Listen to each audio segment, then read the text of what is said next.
Welcome to the Raw, Real, Reignited podcast, where raw emotions meet real life experiences. Join us as we dive into the unfiltered life stories of men who are reigniting their lives, sharing their struggles, and navigating a path forward from the highs and the lows to the triumphs and setbacks. We'll explore what it means to be a man in today's world. Get ready for honest conversations, new perspectives, and inspiration to fuel your own journey. Strap yourselves in to reignite our lives together. All right, boys. Welcome to another episode of where are we? Raw, Real, Reignited. What have you been moonlighting on another platform, mate? Yeah, I think he's showing us something, mate. What's going on, Drew? No way, I haven't. But it has been a big month this month, and there's been a lot of, like I said to the boys the other day, there's been a lot of being flat out home life, flat out work, bit overtime and that as well. So I didn't even know October was gone until it was gone. Until Silvo sent me a message the other day saying, "Oh, what are we doing with our meet?" And I went, "Oh, yeah, that's okay. Today's the last day of October." I didn't realise. So it's been a big month, but we'll get through that. So with this episode, boys, I wanted to touch on a little bit more in nutrition, and I'm going to keep it simple for everybody. I know we had a couple of guys come back to us and go, "I want a bit more idea on nutrition," which we can add that, and having done different nutrition courses and things too as a coach, I can help along those lines, and we're going to do one live with Benny later on. But we also want to make sure that if anyone does do these things and goes, I want to do the dog food diet, the paleo diet, I want to do carnivore diet, or whatever it might be, right? It doesn't matter what it is. I want whoever that you can read as much as you like, but you need to go and talk to somebody about it before you start these things. And Benny will talk about what he's gone through recently as well. With a naturopath, and had to reset some of his bio macros and everything inside his gut.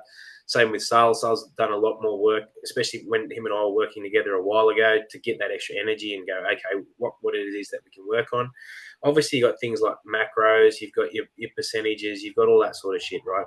But it's one of those things where we need to just make it simple, get it as back to bare bones as much as we can, and keep it as easy to look after. Like we can sit here and spit out all these different numbers at you. We can spit out all these different calculations that you need to do. Where if you went and saw someone to calculate all this, then that's going to be easy for you. You just go, okay, they spit the numbers out based off the information that you give them, and then they'll give you the expert advice as well to be able to go, right, this is what it needs to do. This is what we need to do in the short term, the long term, and then go from there. It's always one of those things that is experimental. So just because we've gotten it out in the first 2 weeks and go, this is what we're doing, it's not always going to go that way. So we go, right, it might work for a bit, and then it's not going to work anymore because we need to change things up. And you'll see that even when I can't think of the name of the doctor now, but the guy who wrote up the keto protocols, pardon me, he even says in his book that keto is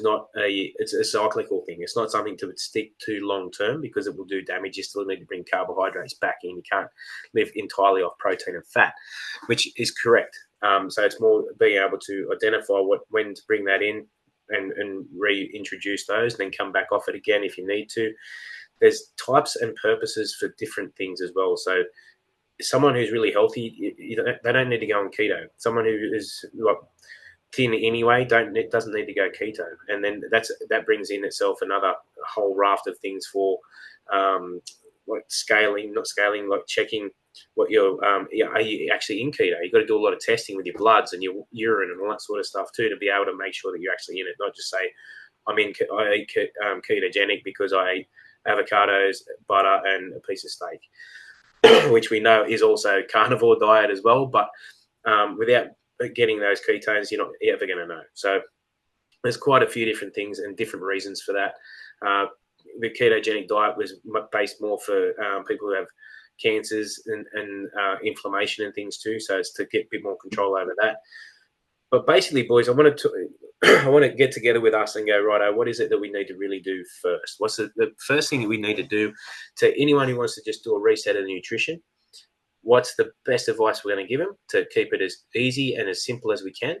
And then we'll throw bits and pieces backwards and forwards. And then Benny will go through a quick rundown on that nutrition, and we'll do it live. It will go through your age, height, all that sort of stuff.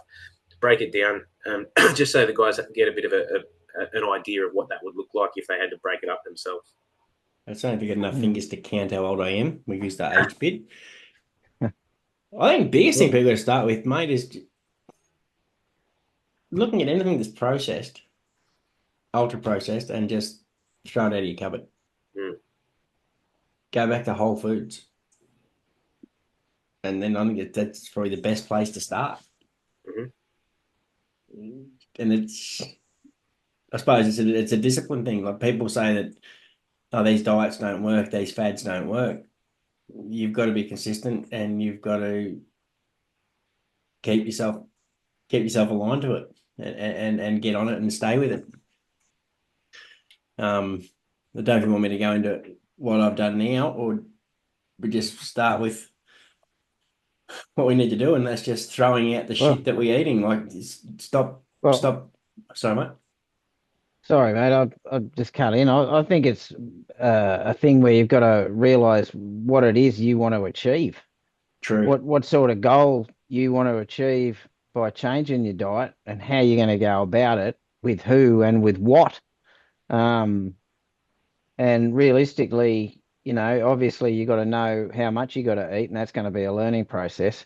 But getting the help from someone that actually knows what macros are without you reading it off Google is a good step forward, like I did with Drew, and he's able to help you along on the path to knowing what your proper macros are going to be, your fats, your protein, your carbohydrates, and setting goals, and realizing that this isn't just set and forget fucking protocol. This is something that needs to be adjusted with how you're feeling, how you're going, what your energy's like, what sort of energy output you're putting out, whether you want to put weight on, whether you want to put weight off,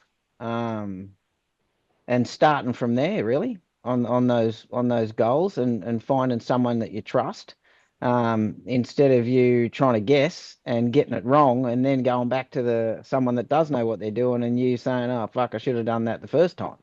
So which, okay, I'll put my hand up, I fucking did that.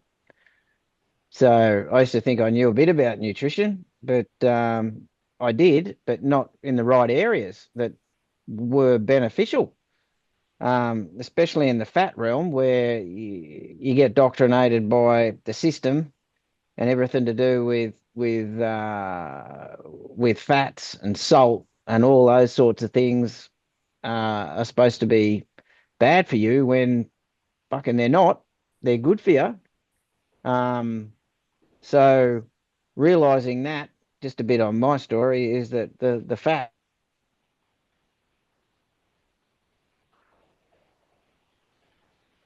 caused a shit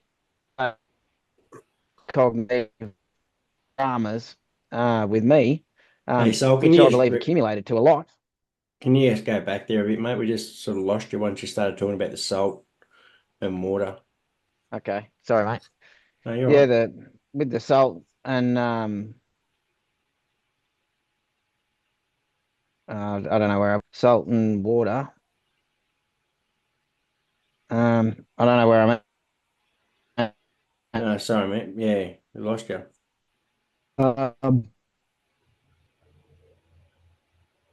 Give us a hint where I were. Can you hear me or not? I'm Yeah, breaking you're up. back. You're back now. Lost me. Shit. Yeah, you This is no good. No, it's always good. It's gonna be great. Yeah, it's like You just said out you that you need someone. yeah. Sorry, you're up to the point where you just said about how we thought salt and everything was bad for us, Yep. but it's actually really good for us. Like Yeah, it is. It's good, and it's got misconception because everyone's been indoctrinated by everything you see and hear on media sources for all of our life, and what's even campaigns in supermarkets and shit, or what's in.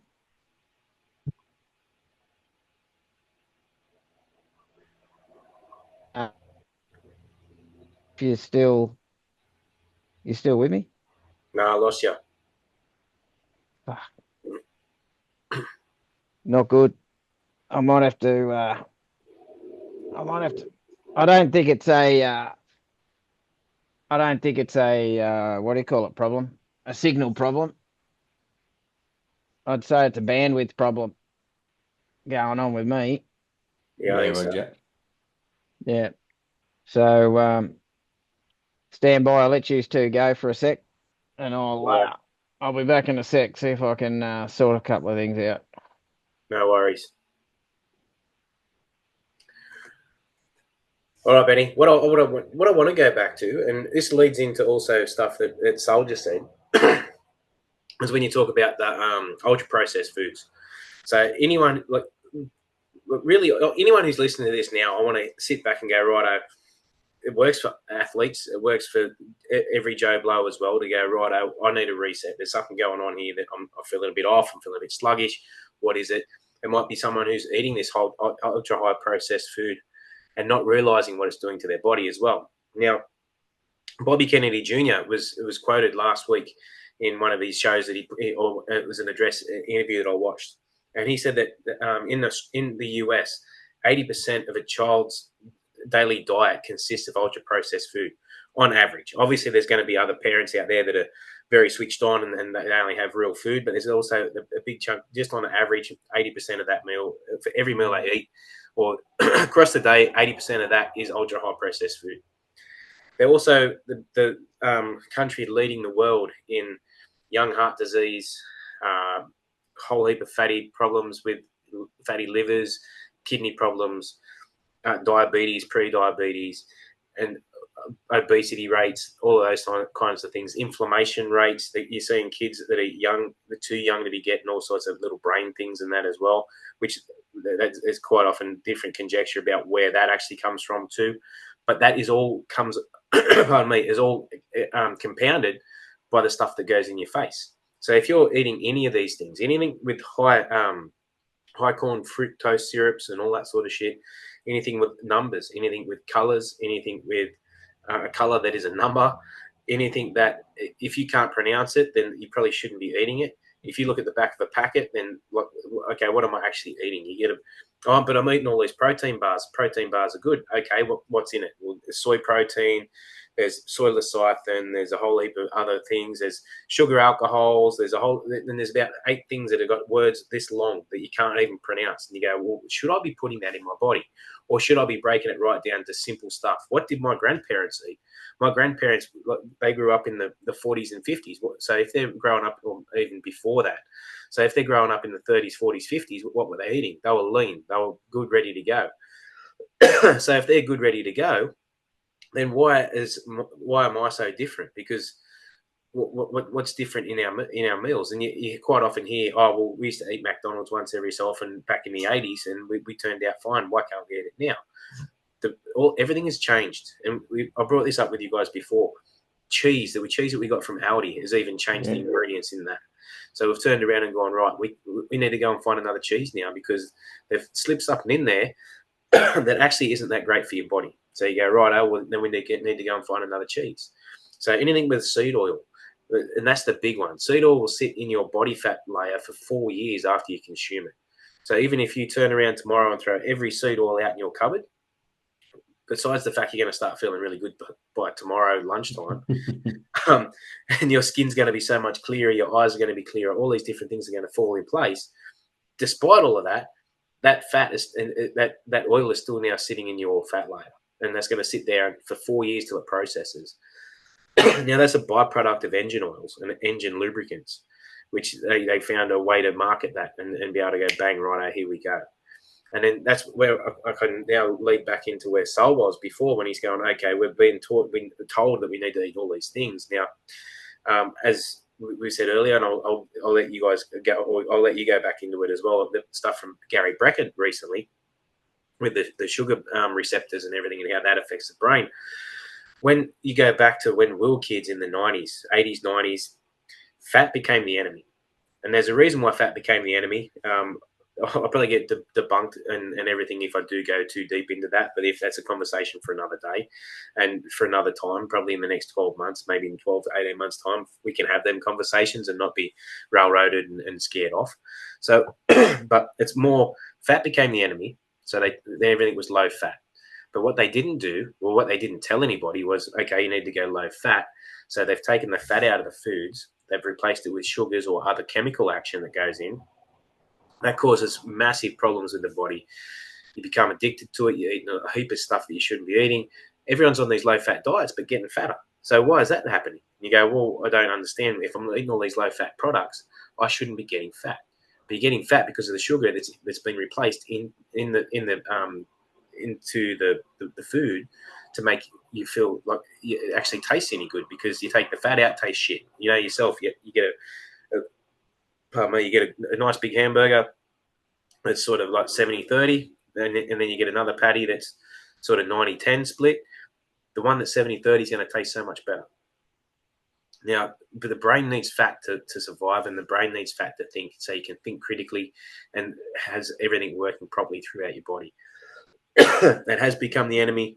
Once you strip away all the fats out of the diet, the body isn't working, the brain isn't working especially as well enough. And then it's also got to do with the stripping of the myofascial sheath, myelin sheath, is part of the brain.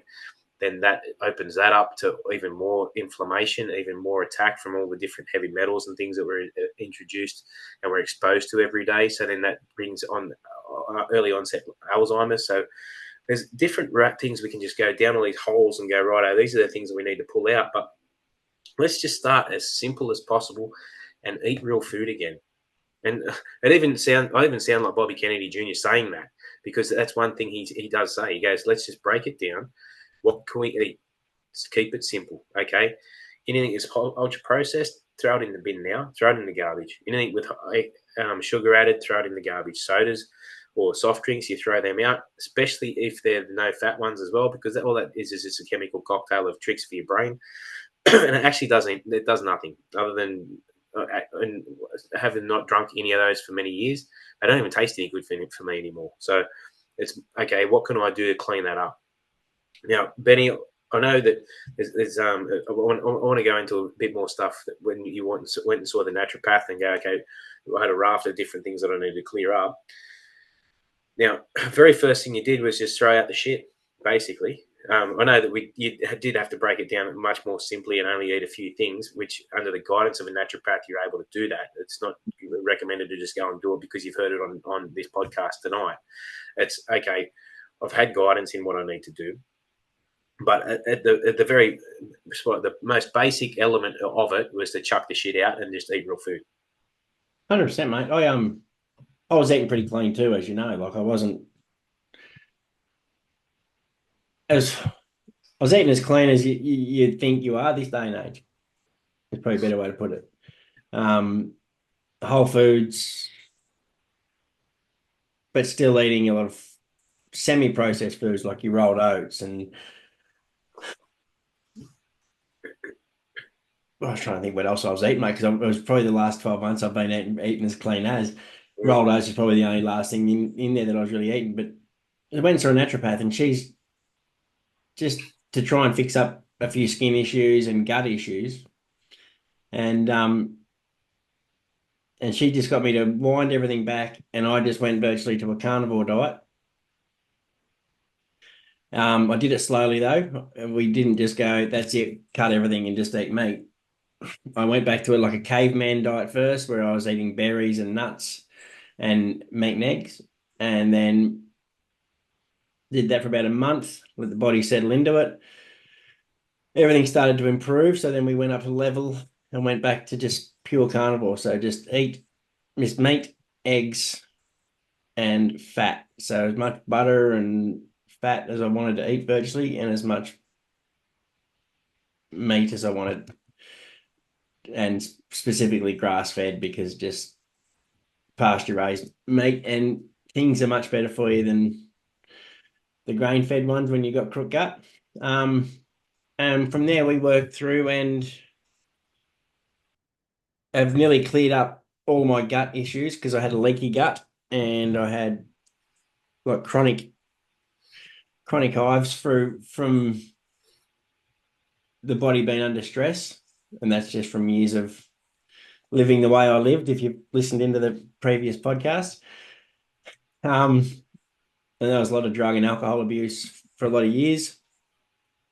So we've had a lot of healing done through food and no medication, because your body will heal itself. But as Drew and Salo both said, don't try and do these things yourself. You do need guidance. And like you don't have to spend a lot of money to do it.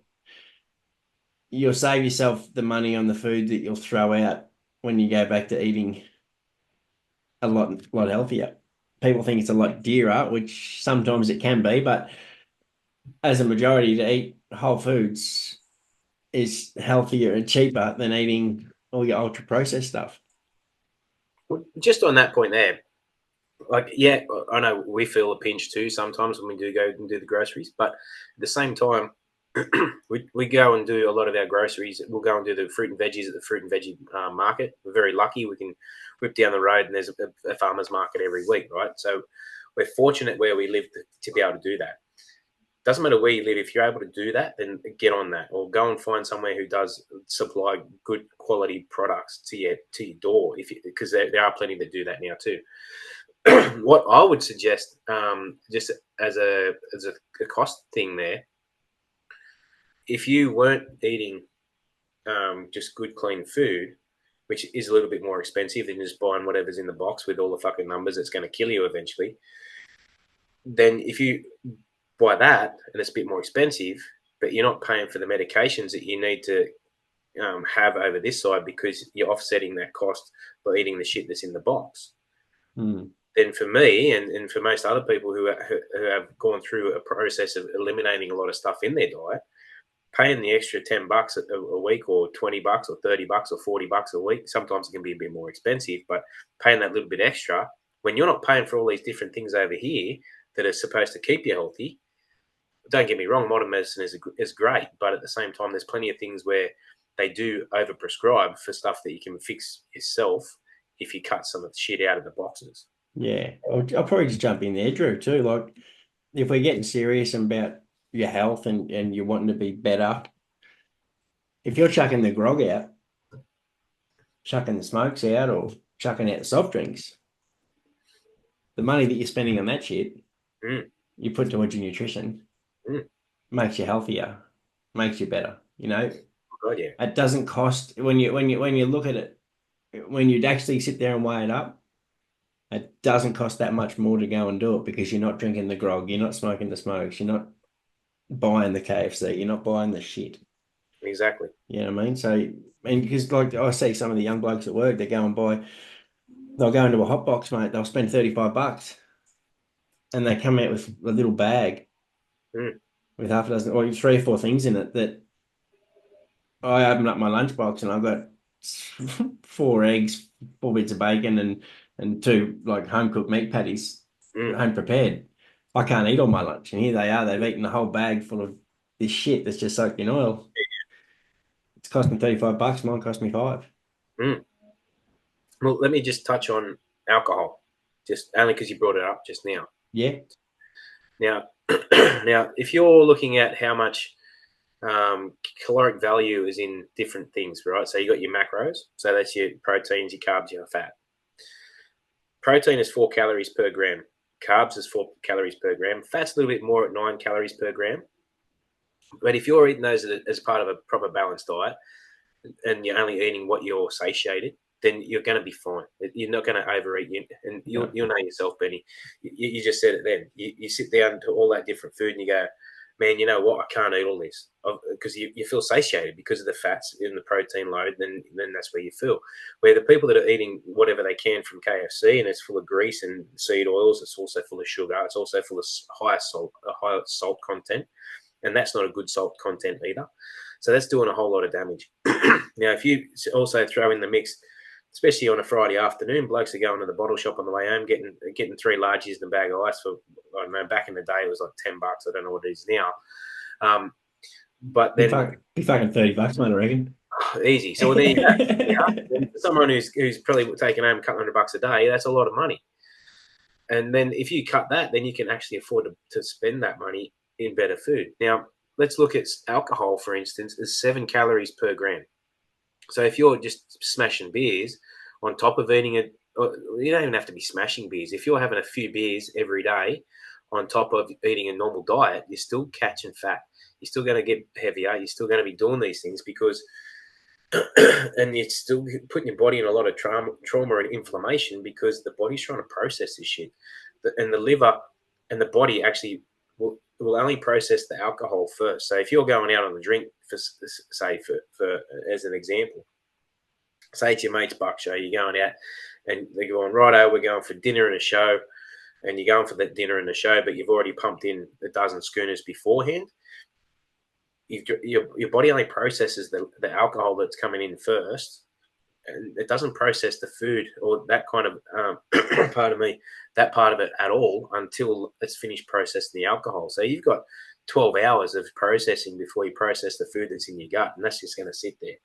And a little tidbit, I know that we like to tell little stories. I remember years ago in one of the grade teams I played with years and years ago, we were the first grade team in the comp. It was only reserve grade, but it was first grade team in that club to have beat West by at all for like 30 years, right? So we've all gone back to the Leagues Club, had a few beers, put dinner on for us, and we've gone into town, really made a night out of it. I started feeling a bit crook, and then when you get the sweats and you go, man, I know I need to vomit, and but I didn't want to do it in the pub because if I do it in the nightclub, because I knew if I did it then I'd be punted and I wasn't ever allowed back. So we've gone outside, and everything came up, and it was everything that I'd eaten for dinner that night, absolutely everything. And it wasn't even processed. It was how I chewed it up and swallowed it. And obviously I felt better then because that was gone. It was out. And then we went back out and we went up to the next one and had a few more beers. But the premise of that little story was my gut hadn't processed anything that was in that meal at all. And this is 2 hours later after I've eaten it because it's still processing the alcohol. So you think of that caloric load coming into the body. So if you're trying to tighten up and tidy up your diet, then you really need to sit down with a pen and paper and be brutally honest. Everything that goes in your mouth on the course of a week, especially if you're going to work with someone to be able to tidy this stuff up, you need to be brutally honest with everything and go, right, this is where I need to really tighten it in and then go from there.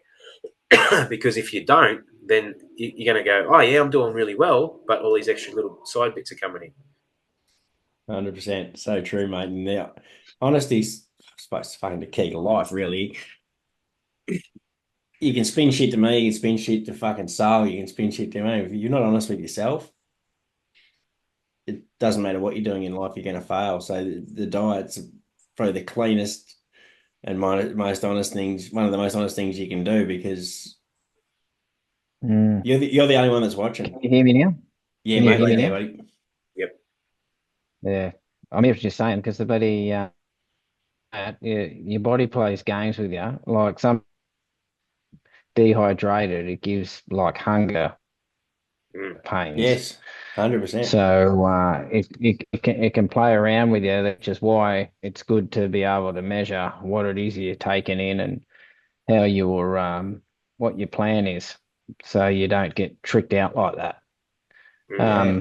Yeah, with the alcohol, Drew. Sorry, mate. No, those hunger cravings can lead you when you're dehydrated, especially if you're on a diet. That's one thing I found when I was hungry, when I was first going through the caveman stage of it, I'd fucking crave sugars. And it wasn't, I hadn't been eating sugars for 2 months, so I didn't have sugar cravings. But when I was so dehydrated, I'd go and go for some honey and then think, dickhead, just go have a drink.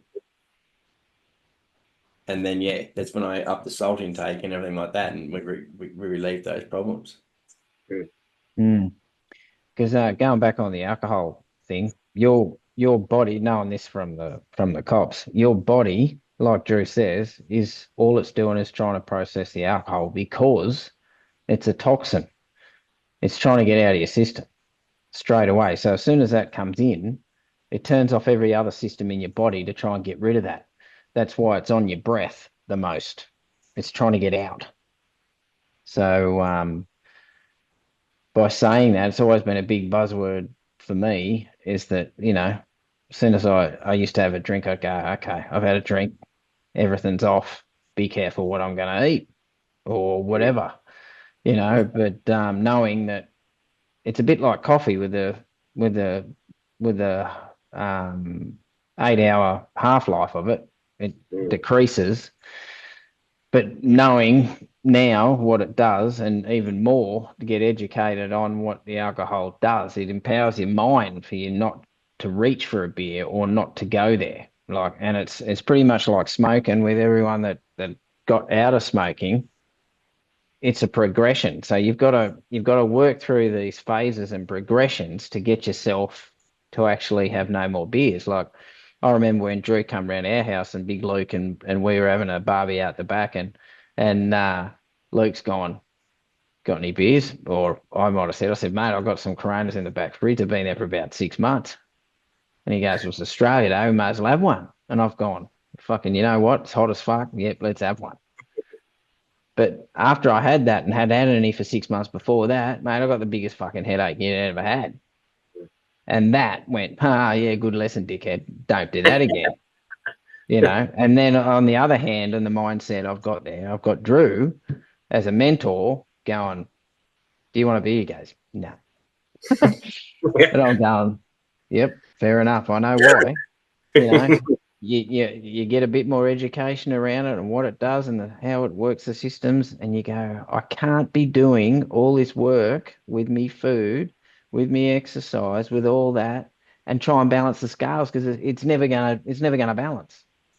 But what I'm getting at is the arm wrestle and the struggle of getting to that point where you actually go, oh, okay, I can't do it anymore because I know it's affecting me and I know it's affecting me performance and I know it's affecting my mental state when I wake up in the morning.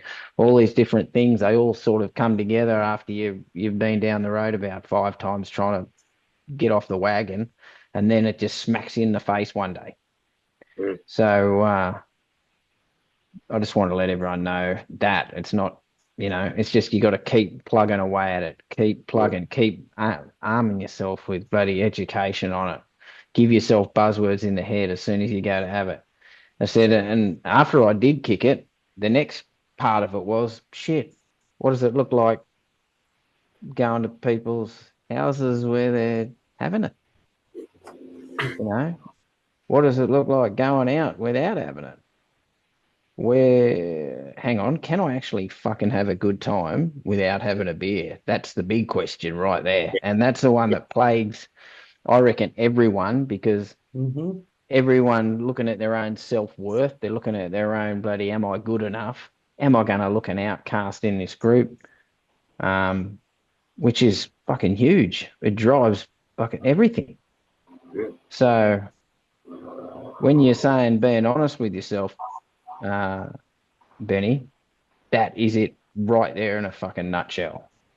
That's being honest with yourself to say, okay, I've got through all these realms. Now I've got to go into the realm of talking to me mates, talking to me missus, talking to different people or where I go all the time and saying, mate, I don't drink. So even though you were there, 6 months ago, smashing them with the best of them.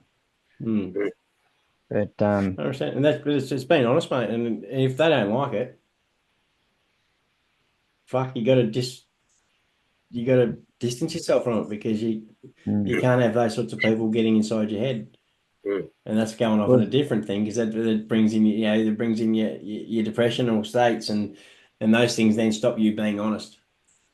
It's quite funny because there's a few facets to it, especially with being invited somewhere, whereas you don't get invited as much because they know that you don't drink and they think, well, fucking, if he's not drinking, well, he probably doesn't want to come here because he fucking thinks he's Mr. Nature Boy. right? And then on the other side of that is you going, okay, I've been invited to this. Do I fucking want to go to that and sit there and drink piss and fucking talk shit for the next fucking 12 hours? And it's the Yeah. same Like, shit so that you were it's a fucking sitting there double, talking piss about fucking 15 years ago, mate. yeah, it's double-edged sword, mate. Fucking oath.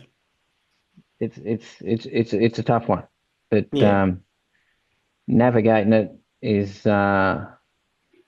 slowly is the way it should be. And after people start seeing results and seeing how you look and feeling and projecting to them, and know that you're hitting all these goals, like with exercise or things like that, they actually fucking go, okay, mate, I'll take my hat off to you. Fuck, I don't know how you do it. And I said, oh, easy. I don't fucking hang around with you cunts. Oh, Fucking hang on, pretty shit. true though, Sol. Hang on, we're live now, aren't we? We're not talking by ourselves. Sorry about Yeah. that. No, mate, that needed to come out, and that's going to stay in. That won't be deleted. Oh, No, that was gold. That's sorry, the I got a truth, bit though, mate. passionate. Like, Got a bit passionate there. That's no, right. no. I'll go through it later and put a honky noise or something over the top later. Yeah, like It's so true, so like when I got off the gear, I had to distance myself because that was the mentality of the people that I was involved with. mm, There's a few of them that I really, were good mates with, but I couldn't stay in that realm. like me and Drew both know, like in football, rugby league culture, in virtually all sports, it's AFL. play hard, and guess what? We're gonna go hard after it's finished, Hell yeah, or mate.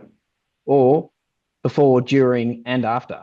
Yeah. Well, how many So, seasons do you go through where, especially if the pub sponsors the footy team or the club or the Leeds club is sponsor, you go back to the Leeds club anyway, especially on a Thursday night after ball work training, you're straight there because the pub's putting dinner on. So you go, right, I'll go and have a few beers. You get home at midnight and then you got to go to work the next day. Then Friday comes around, and if you're not playing Saturday, then you go. Sometimes you might do a light ball work session, or you just all go to the pub anyway.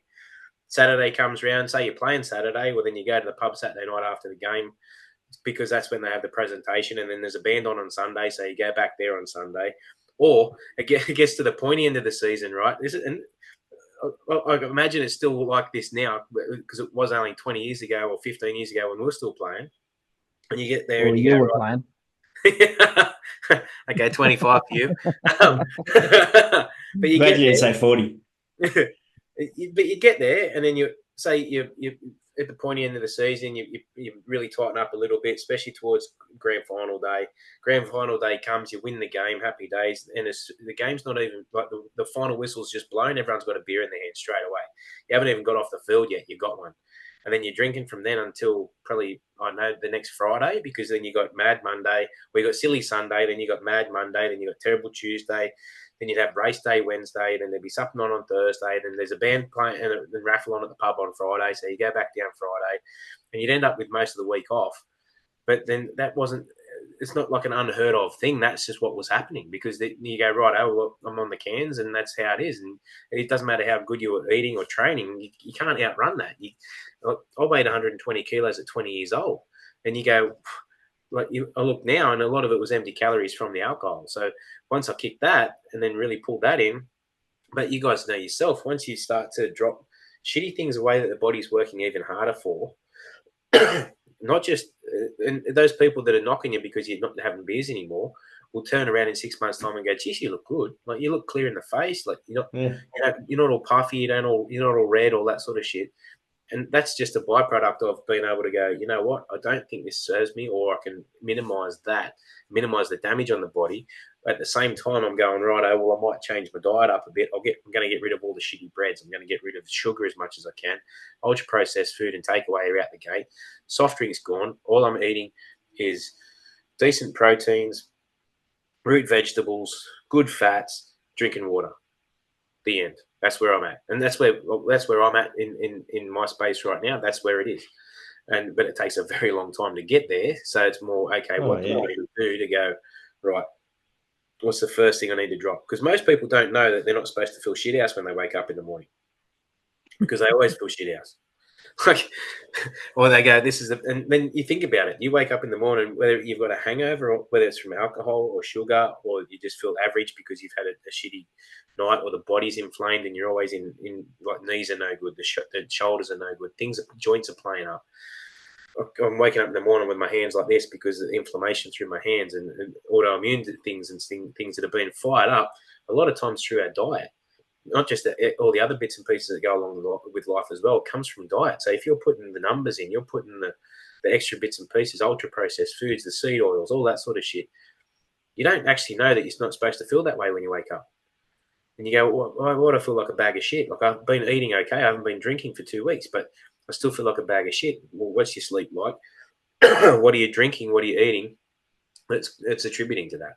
So if you break it right down as simple as you can get, like I said, take it back to your grandparents, back in the 20s, back in the 30s, back in the 40s, even up into the 60s and 70s.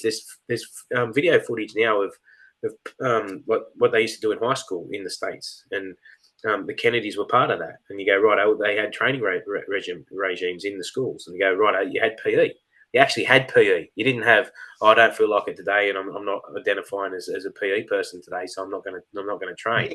It's you just did it, right? And then you ate the way that you ate. It was much more primal. It was creams, and that was all good sources. There was breads, but they were white. They were more wholemeal breads, and they were good breads. They were sourdough breads. None of this fucking ultra bleached bullshit that goes into the stuff now, or the numbers, the preservatives. There's none of that in anything. And it's like I said with the cheese. They put something else in the cheese now. So that cheese is fucked off. It's gone. We go and find a new cheese because they change stuff all the time. You got to watch the back of the packets. It doesn't matter how long you've been eating it. And then even from country to country, things have changed too. Like you can buy a thing of Kellogg's cornflakes here or Fruit Loops. It's full of shit, right? I probably ate the Fruit Loops. But at the same time, the stuff that's in the Fruit Loops here is completely different to the stuff that's in the Fruit Loops in the States. And there's a lot of GMO shit and a lot of poisonous stuff that's in there that over a long time accumulates. So if you're eating these things and not realizing, and you're going, oh, well, I'm just doing what I've learned and what I've been taught, but I've never actually thought past that, you're not going to know that you're not supposed to feel shit out when you wake up in the morning. No. And then when you start changing things and dropping things out, then you go, fuck. How long have I supposed to be feeling this way? Because I feel pretty good. And you go, and you only feel sluggish if you're not getting enough sleep now. 100%. That's mate. One of my biggest learnings in the last 4 or 5 months, and you blokes both know that the last 5 years I've turned everything around, healthier, eat better, fitter, stronger. The last 4 months, I don't press snooze on me fucking clock on my alarm anymore. The alarm goes off. Even if I do feel like shit, I jump up, turn the alarm off, and make my day. Whereas before, you Sam, snooze, elbow, snooze, elbow, snooze, elbow. Oh fuck! I better get up. So I don't get the elbow anymore. So I'm not bruised, and that's just because whatever I was eating, which I said was, I think it was just come down to processed oats, and they're not that processed. But that was probably what was holding me back in that state. So it can only just be small things that can do it, but they do it, and they can drag you back. One thing I have heard and learnt is that doesn't matter what you're doing, if you're used to doing a routine where you've got certain things in your diet, Drew, you might be able to help us on this. As soon as you delete it, your body goes into detox. So depending on what you're doing, this is why it's sort of like a process where you've got to eliminate things, give yourself time to get that out of your system before you start doing another one and feeling the benefits of it. So you get little wins and go, oh, fucking hell, a big fluffy cuddle that I feel good because I got rid of that shitty, dirty margarine out of the fridge. And now I'm going to move on to something else. Right. What else can I eliminate now? So your body's got time, or your liver's got time to process it and not crave for it or go into a detox in it, which I don't know. I think it stuffs up other parts of your system. But I remember hearing that you know, like a after you get rid of one with either the milk or you're going through the milk thing where you're Process of going, elimination. yeah, process. There we go. Thank you. Cognitive function not firing at this time of night, but but yeah, if What's and it that? starts, you got to think about how you're going to eliminate that, or can you stop it? You two, you're fucking killing me. I can see you. Sorry, But bro. you got to actually think about what it is you want to delete that's going to give you a bit of benefit. This is what I believe. The way I've done it is by going, okay, I've got butter. Fuck it. Do I really need that butter? That margarine on my bread? All right. The reason why people have margarine is because they couldn't be fucked leaving the butter out because it goes hard in the fridge, right? And then you tear the fucking bread in half. Well, So but that's where your problem is, so. no, I don't. I Don't don't don't have it. blame the good guy. You're blaming the butter. Just don't have the bread. Just cut yourself a slice of butter. Yeah, no, I don't now. That's what I've been doing, mate. The I'm carnivore talking about diet's people great. that do. I'm talking about people that do have it. You don't eat that shit. It's bad for you. But yeah, so if you got butter right and you use it, and it becomes a habit because you wake up in the morning, people, oh, mate, there'd be heaps of people here that wake up in the morning and go put the toast in and put bloody Vegemite on it and then chew that on the way out in the car, drive to work. Mm. Oh, so nutritious for me 20 years ago. But if you got that habit, what can I use instead of butter? You know, if I'm going to eliminate milk out of my diet, how can I reintroduce something else? See, I got it then. Reintroduce. Thank you very much for that, Benny. You're welcome. Yeah. How could I reintroduce something else for the milk? Okay. I'll go down. I'll go to skim milk. I'll go to the next one down. Okay. I'll go rice milk. I'll go almond milk until slowly I'll delete it. Right. But I went to a point where I went, okay, coconut water and coconut yogurt. You put a little bit of that together and mix it around. If I like, every now and then, every couple of weeks, I'll go, mate, I'm going to smash a bowl of that fucking muesli in there. It looks good, which I don't usually do. But if I'm going to do it, I'm going to use coconut water and cocoa yogurt, which once you mix it around, you wouldn't know. Well, maybe people would, but what I'm trying to get at is it's like a process to think about in little steps, because if you take big ones, we know what happens when you take big ones, you have big fucking losses. So 100%. That's what the good advice is about. If you're going to do these things, guys, get yourself some professional help or a nutritionist, naturopath, doctor, someone who's trained in the field, because you can go down in a big way and malnutritionize yourself by thinking you know what you're doing just because you've heard it on the radio or fucking read a YouTube tutorial or, but yeah, heard it one of your gives you a friends. kick in the guts because just say, oh, how many people do we know who we've gone, oh, I'm kicking the drink happy days and I'm going to lose, fucking hell, guess what? I stopped drinking for the last month for the dry July, and guess what? I've lost 10 kilos. That's awesome. That's so good. And I go, yeah. I said, so yeah, I'm right now. I'm back into thingy, but they don't realise that all this shit they're eating as well contributes to it. So then all of a sudden they're back at the same weight and they're not drinking. They go, hang on a second, what's going on here? I've stopped drinking and now I'm getting bigger. What's happening? Body goes into detox from the not drinking the alcohol, and then it's getting all the bad shit in, and it's going, well, if you get starve me on that, fucking look out here, I crap shit. I'm going to just store shit away because you're doing something bad to me right now, which I need shit because you took something away from me. So that's sort of a idea, that mindset that I sort of have in place that served me well over the years. People go, oh, what are you doing? How do you do this? What do you do? I go, well, fucking what do you want to start with first? Like it's just a big jigsaw puzzle. And now, to be honest, mate, I say I'm still learning now. I still do experiments on myself. Like even tonight we were talking about it. I'm experimenting at the moment with the bone broth as a cup of tea. Just drinking the bone broth with boiling good water.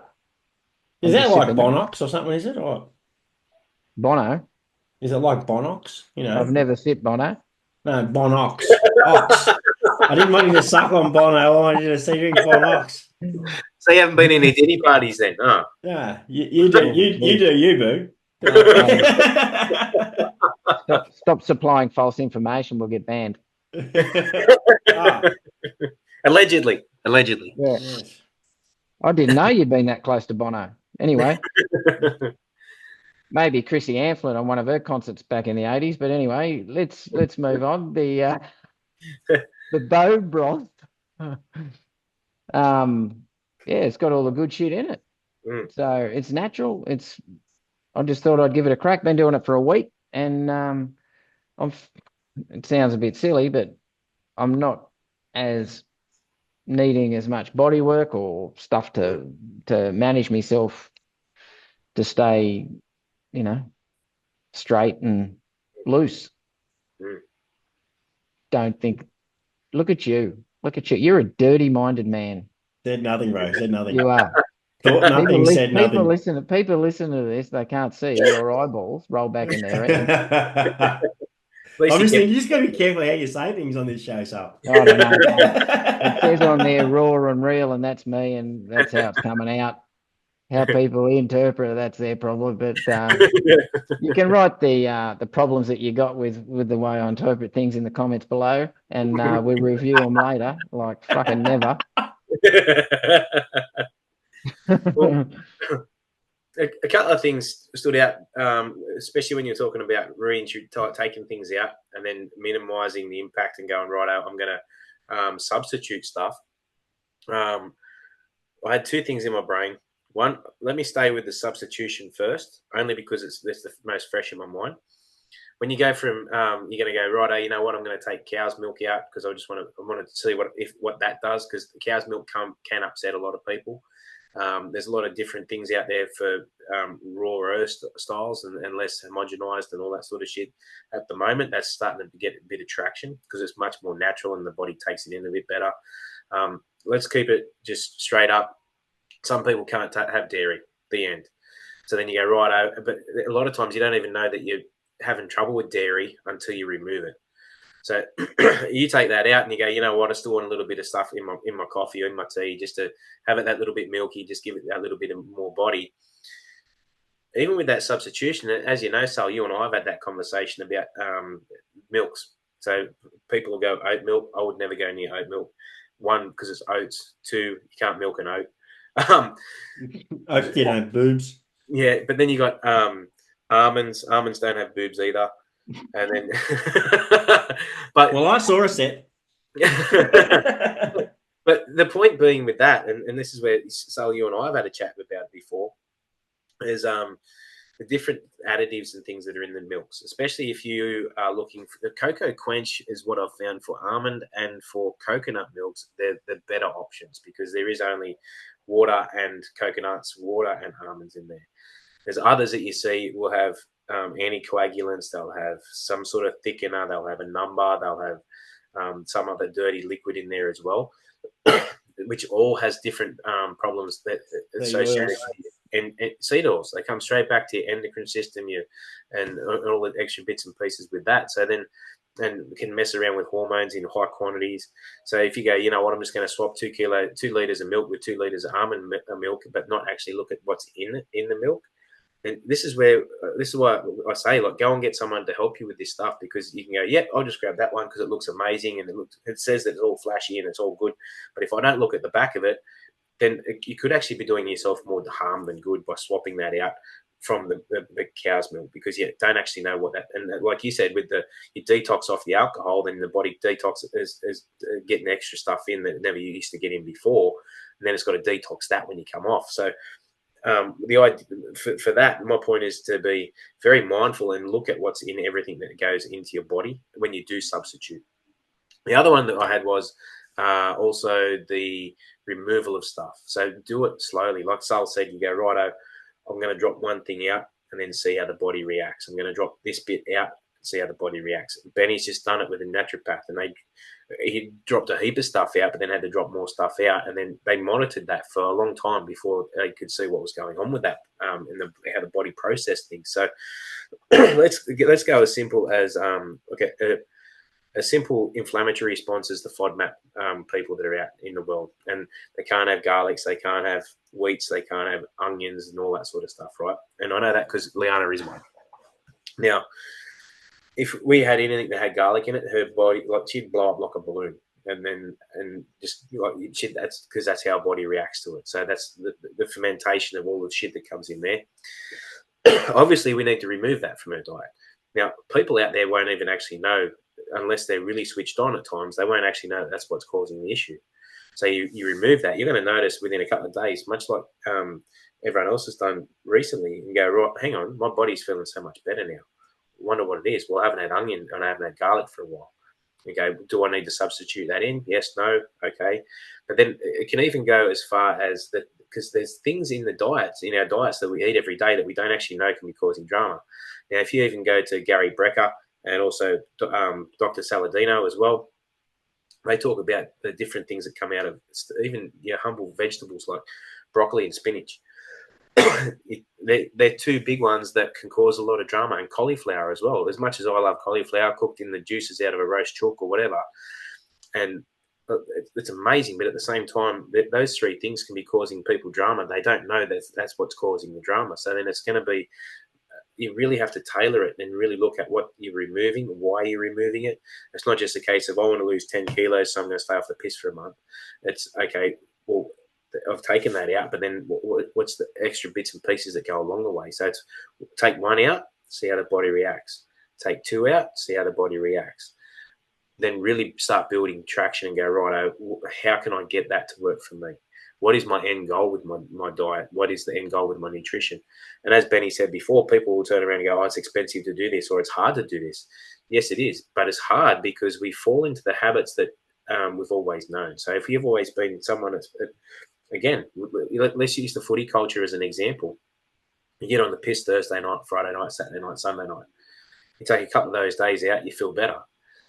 And then you might not even drink in the off season much. Maybe once on a Sunday afternoon down the pub because they've got a band on after you've been to the beach all day.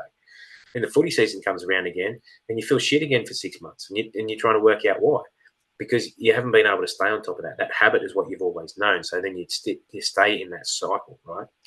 So the idea is to try and go, right, what is it that I'm not seeing that I need to remove myself from? And that's where that part of it becomes hard, because you go, you know what, I need to, like we said before, 100% truthful with what is coming into my face. Now I've got to be accountable to that. And then I've heard this thrown around, especially in mess rooms at work on and off, where blokes they're lighthearted, taking the piss, but they'll go, I'd rather have these things and be happy with my diet. And you go, okay, well, you can eat them things and be happy with your diet, but I'd rather have an extra 20 years of life and a much more quality in my years in the latter end of my life by not eating or drinking something that is really a poison anyway. So, which is a very difficult conversation to have with people who aren't ready for that conversation. So they're the ones that are going, oh, it's really hard to do this. And you go, well, it's really hard to not go to the bottle shop and lose $100 for a box of beers.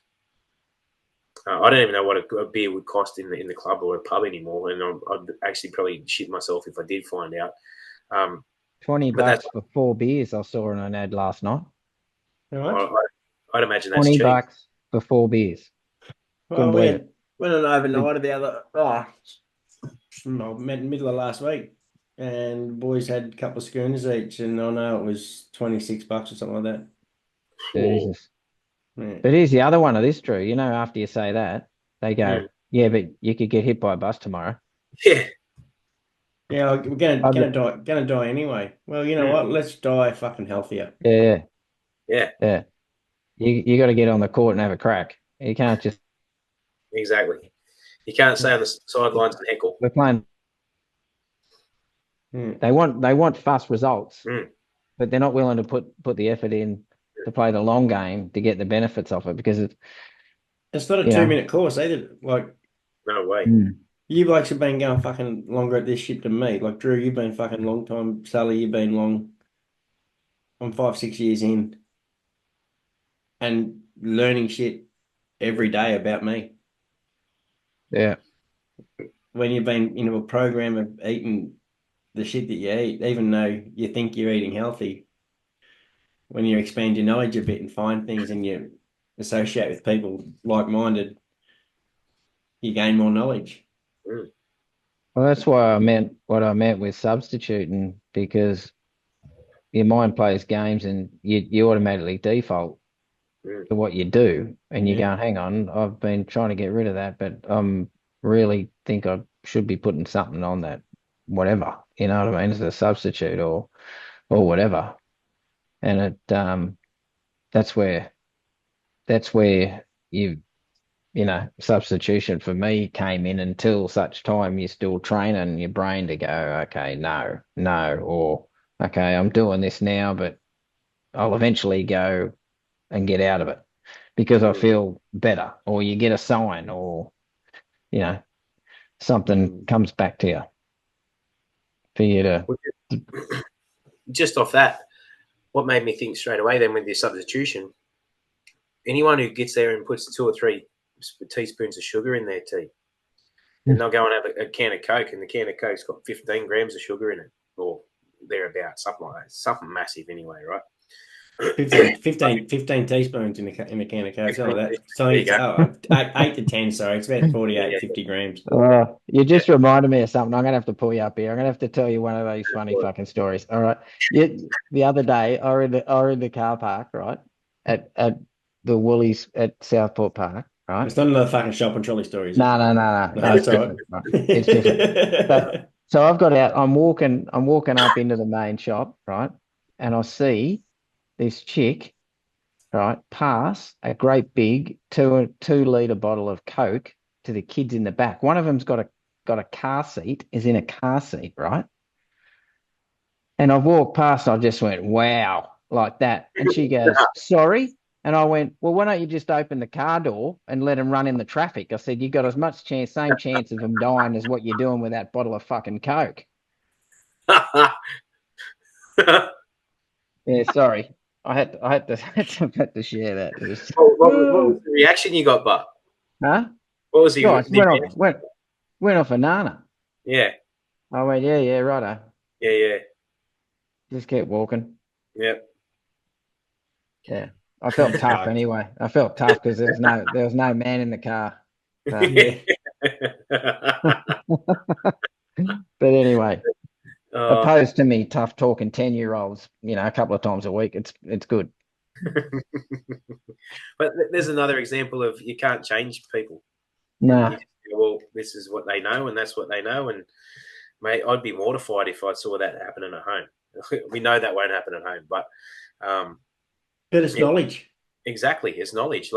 And then I'll go and substitute it for Coke Zero. Okay, so now you're putting aspartame and all that sugar alcohols and shit through the kid instead. So you reckon even more different parts of the body. Yeah, even like it's the substitution things that they use that you think, okay, it's got no sugar in it. Mm. Like I was on our protein from where we get it from, it's on a WPI. Yep. Thought I was going okay. This is when I'd gone through the elimination. It's the only thing we hadn't eliminated at this stage. And mate, I'd wake up in the toilet and my asshole would just explode. Like You'd wake up in the toilet. I'd have to virtually run to the toilet. I probably should have slept on the toilet, mate. It was getting like that. What are you doing sleeping in the toilet? Sam snores. Either that or she roofied you to go to bed. Yeah, that was probably 15 years ago. And it happened to be that we worked out that it was the sweetener in that protein that was upsetting me that badly. So if it's just doing that to me when I'm on a fucking pretty good diet, what's it doing to other people that they don't know why they've running to the toilet or why they've got problems, because it's just these things that they're putting into our foods that aren't natural. Yep. Well, and like I said before, if you can't pronounce it, or it's something that doesn't sound natural, you shouldn't be putting it in. There is Dildo.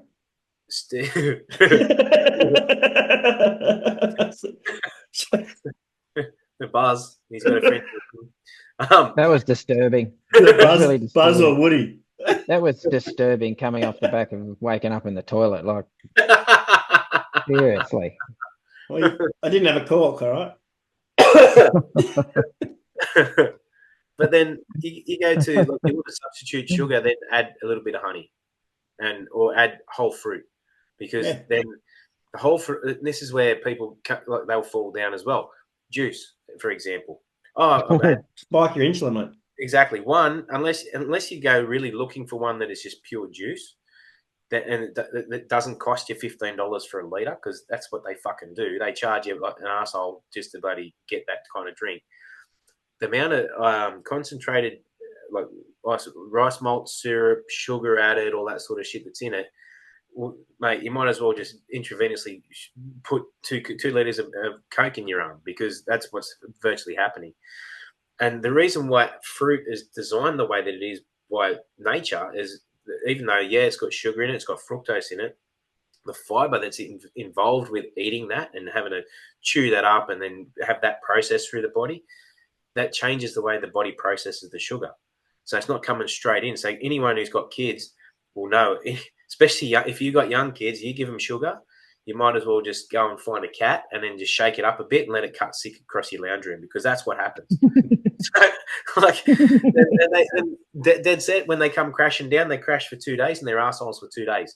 So then it's going, right, how can I control that reaction? And like, even now, people will attribute a lot of different things and behaviors of children, but they won't attribute to what they're feeding the kid. Like that lady feeding the kids Coke the other day. Or even yesterday was, it was yesterday. It was what do you call it? Halloween. So everyone's running around getting sugars and lollies and all that sort of shit. Okay, it's a one-off. If it's a one-off, that's okay. But as we know, like, you see it every week straight after sports, 9 o'clock in the morning, kids are having chocolate bars, kids are having sugars, all that sort of shit. They're having Powerades, which is full of shit as well in itself. And so you're doing more and more damage. You're adding the colors, you're adding the extra additives that shouldn't be in the body, you're adding the poisons, you've added sugar. You're loading your kids up ready to fire off, and then you're also setting them up to fail in later life. So they're in a position where we are right now, or where we were before when we were heavy, trying to understand how the fuck we can undo this.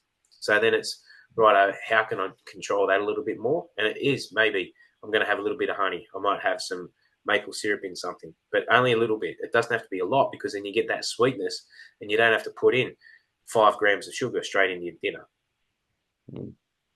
Oh, yeah. That's what I do now. Like, all my sweeteners now is just honey. My substitute for milk and coffee is cream. It's funny, isn't it? I got a cappuccino it's probably about 3 months ago. Not long after I'd been on the diet, I hadn't had a coffee for a while, and I thought, I'll have a cappuccino. She said I can still have me coffees. Man, oh man, I realised I can't have cappuccinos anymore. Same thing. It was a 45-minute drive to the job, and just telling me now, I could keep my legs very tightly crossed. So yeah, but I can have cream and it doesn't affect me. Yeah, because it's not as highly processed as the milk. So yeah, just elimination things. Yeah, and that's where we want to break it down. I know we've gone in and out of different. We've done the weave. We've done the Donald Trump weave. We've gone in and out and come back, and we end up back in the same space. Now, I know Benny's been shot at a couple of times as well. Yeah, you're welcome. And I've been doing some shooting too, bro. People have been trying to take us down. They haven't got us yet. But, like, I wanted to keep it as simple as we could, but we've also gone convoluted to get there. So we've dumped a lot of information in this session. It doesn't worry me if we go a bit longer, because I may or may not break it up into 2. because there's a lot of information here. And I reckon we can even revisit this again, mate. Like, 100% we can. Because there's so much involved with it, and that's where people get so unstuck with trying to get themselves better with their nutrition. Yeah. As it becomes so over fucking whelming. Oh, yeah. Because you've got 800,000 fucking experts on Instagram and fucking Facebook and TikTok who are only out there for the fucking money. Here's one thing we haven't touched on is like when you're actually going to embark on changing your diet and doing things, like the best way is, like you said before, is to be honest and write down all the shit for a week or maybe even 2 weeks that you eat. Yeah. Just normally before you even start. Yep. Like, don't worry about that you're going on a diet. Just write down what you eat so that the person that's doing the analysis is going to see a true indication. You know, I haven't seen any person on the planet that's, when I've pulled them over in a car and they've gone, I've said, mate, how many beers you had? And they said, oh, I've had 2. They've had fucking 12. Yeah. Every time. Like, so it's I thought it was just me that did that. Because people, like, I don't know, people fucking bullshit because they don't want to be seen as not looking good or not doing the right thing. And that is a big thing. Massive thing. There you go. There you go. Right, yeah. Well, yeah. But still, no one wants anyone to look in on them and criticize them at all. So you're going to write the wrong thing down and then you get the wrong analysis and then fucking that's what I'm getting at. Yeah. So, you know, it doesn't matter.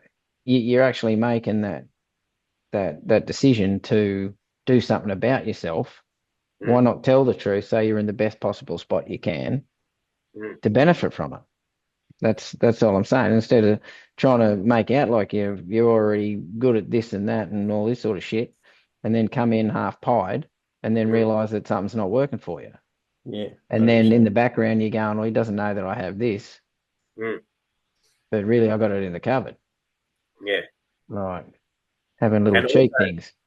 So and a big part of that honesty with whoever you're working with as well is to allow them in. Now, they don't have to be a counsellor. They don't have to be a psychologist. But them people that are working to help you out with that do need to know the reasons why you slip at times, why the reason. It could be anything. It could be a dad who hasn't seen his kid in 3 months. So, you know what, he's just got on the piss and just blown his fucking guts up because he's just drunk a dozen beers just to take the edge off because he was feeling upset that day. It could be you missed the bus on the way to uni and then fucking you went, fuck it, well, I missed that. I might as well just have a chocolate bar. Like, we don't know, without talking to different people, you don't know why they're eating the way that they are or the way that their food habits have been built that way. It might be there is 20 years of trauma and they deal with that trauma by eating their feelings. That's it. And that sounds terrible, but that is also part of where alcoholism comes from. There's plenty of people out there, drugs. Not just blokes, there's women out there too, and they're drinking, they're on the Bondi marching powder, they're on all sorts of things to try and take the edge off because they've got something that they're not dealing with or something that's too overwhelming for them. So then you got to go, okay, well, so if you are reaching out to someone to help for this help, then you go, well, I really need to fucking sack up here and go, okay, around these times of year, I might have a slip up, or when I get overwhelmed and stressed, then I go looking for this in the afternoons. If I feel tired, then I go looking for Toblerone bars. Whatever it is, and you'll know your trigger. Sometimes we don't always know the trigger because it can be locked away in a blind spot. But then it's working with that person to try and go, okay, where is that? Where is that space? Because you need that awareness, but you also need that straight up honesty with yourself to go, yeah, okay, I do understand that this comes from these things. You don't, and like I said, it doesn't have to be a full blown psychological assessment because not everyone is qualified for that. For one, but two, it's just you need an awareness. So you need to understand for yourself, and you need for that. Quite often, a lot of people that work in this area will have some kind of background in being able to identify that anyway. So they don't. You might not even have to go too deep, and they'll go, okay, I can see what's going on here. This guy gets upset at this time of year because of these reasons, or whatever it is. So don't be scared to be vulnerable. Make sure that you will put your hand up and go, this is what I'm eating now, and these are the reasons why. You might not even know the reasons, but this is what happens at different times of the year and whatnot. Another one is accountability, which a lot of people don't like. Most of us don't like it because you get there and you go, well, hang on, I've been telling you I've been doing all these things and you told me I'm full of shit. Quite often it can be the tail of the scale, and you go, well, I'm eating all this. I'm eating the right way you're telling me. I'm walking and everything. Unless there's something more underlying that you have to go send for tests and might be hypothyroidism or whatever, something like that, and you go, right, now we've got more information. The testosterone levels are low. That's why these things aren't happening. There's quite often that the reason is that things aren't happening for you straight away is because you're cheating. And you go, and so you need that person to call you out and go, are you eating? Are you actually doing what you're doing? And as Sal said, you can bullshit to the bloke as much as you like, but he will know if you're eating half a packet of Kit Kats at dinner time or once the kids are down at night, because the way the body responds. So regardless of whether it's alcohol you take out and that detoxes from that, drops 10 kilos, it can be anything. Whatever your vice is or whatever it is that you're trying to change, then you go, okay, wow, now I need to flip that switch and go, well, this is my body detoxing, whatever that is, and then really start introducing some better sources of things. Like even with Benny, he said with meats, and make sure you get pasteurized, you pasture reared, because with the grain fed, quite often there's a lot of antibiotics and there's a lot of, but even people who eat, can't eat wheat and they can't eat different grains because they blow their own guts up. If you go and get you might get the most beautiful piece of steak in the best steak restaurant in Australia. But if that's grain fed and you've got a problem with wheat and grains, your body will react similar because you've eaten that, and that we are what we eat and we are what our food eats. So if we're eating like that, then there's a chance that we're going to get some of that overflow as well. So it's being able to try and make sure that you've got the best quality sources that you can for what you can afford. Because as we know, when you go on top end grass fed organic, then it's big money. Okay, but if you do source it, Drew, there is places around that aren't.